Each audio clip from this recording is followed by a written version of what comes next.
ఏపీలో ఎన్నికలు దగ్గర పడుతున్న క్రమంలో జిల్లాలో జనసేన పార్టీ శ్రేణులు జోష్ పెంచాయా? తాజాగా విశాఖ జిల్లా కార్యవర్గాన్ని ప్రకటించడంతో పార్టీ ప్రచార వేగం పెరిగిందా? జనసేన టీడీపీ పొత్తుతో ఈసారి ఎన్నికలలో పెనుమార్పులు తప్పవా?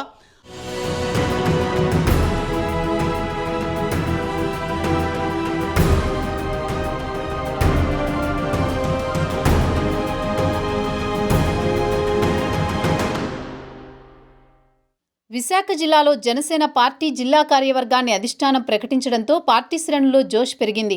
2024 ఎన్నికలకు సంబంధించి తెలుగుదేశం, జనసేన పార్టీ పొత్తును దృష్టిలో పెట్టుకుని అందుకు అనుగుణంగా పనిచేసేలా జిల్లా కార్యవర్గాన్ని ప్రకటించారు. ఎన్నికలకు పెద్దగా సమయం కూడా లేదు. దీంతో ఎక్కడికక్కడ కార్యవర్గాలు ప్రకటిస్తోంది జనసేన అధిష్టానం.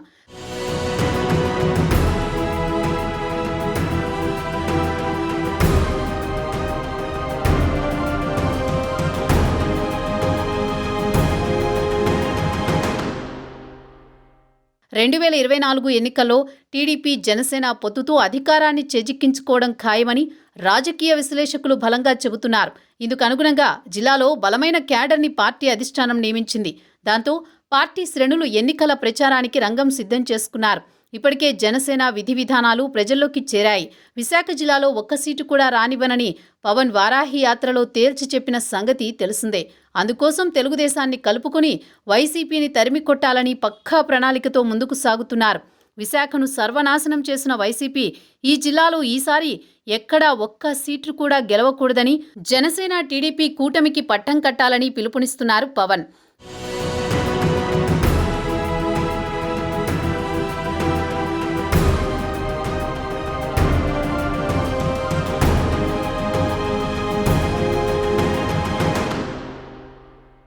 విశాఖ జిల్లాలో రూరల్ అధ్యక్షునిగా ఇప్పటికే పంచకర్ల రమేష్ బాబును నియమించారు. మరోవైపు తాజాగా 39 మంది సభ్యులతో బలమైన కార్యవర్గాన్ని ఏర్పాటు చేసి ప్రకటించడం టీడీపీ జనసేనకు ఇది పెద్ద ప్లస్గా మారే అవకాశం కనిపిస్తోంది.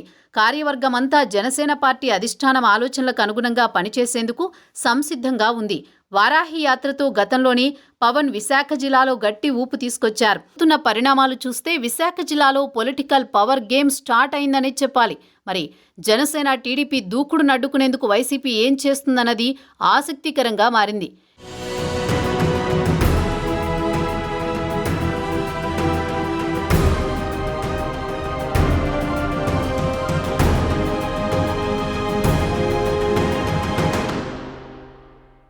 ఏపీలో ఎన్నికలకు పెద్దగా టైం లేదు. ప్రతిపక్షాలు టీడీపీ జనసేనలు పొత్తుకు సిద్ధమై ఉమ్మడి కార్యాచరణతో ప్రజల మధ్యకు వెళుతూ గెలుపు ధీమాతో ఉంటే అధికార వైసీపీ మాత్రం ఓటమి భయంతో బిక్కుబిక్కుమంటోంది.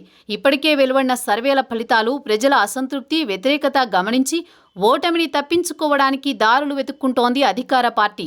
ఈ క్రమంలోనే సీఎం జగన్ తీసుకుంటున్న నిర్ణయాలు పార్టీలో మరింత గందరగోళానికి తెరలేపుతున్నాయి. అంతో ఇంతో ప్రజా వ్యతిరేకతను తగ్గించుకోవాలన్న ఉద్దేశంతో జగన్ తీసుకుంటున్న నిర్ణయాలు పార్టీని మరింత పతనం దిశగా నడిపిస్తున్నాయని పరిశీలకులు విశ్లేషిస్తున్నారు. ఎక్కడికక్కడ అభ్యర్థులను మార్చేస్తూ జగన్ తీసుకుంటున్న నిర్ణయంతో పార్టీలో ఒక విధమైన గందరగోళ వాతావరణం ఏర్పడింది. ఇప్పటికే 3 మంత్రులు సహా 11 మంది ఎమ్మెల్యేలకు స్థానచలనం కలిగించిన జగన్ ఇప్పుడు ఆ దిశగా రెండో అడుగు వేస్తున్నారు. ఇందుకు సంబంధించిన నియోజకవర్గాలను మార్చేసే ఎమ్మెల్యేల రెండో జాబితా కూడా రెడీ చేశారని పార్టీ వర్గాలు చెబుతున్నాయి. ఈ రెండో జాబితాలో ఉమ్మడి విశాఖపట్నం జిల్లాలో ఎవరిని మార్చుతారు, ఎవరిని ఉంచుతారు, ఎవరిని తీసేస్తారు అన్న టెన్షన్ వైసీపీ నేతల్లో నెలకొంది. చూడాలి మరి విశాఖలో రాజకీయం ఎవరికి అనుకూలంగా మారుతుందో అన్నది.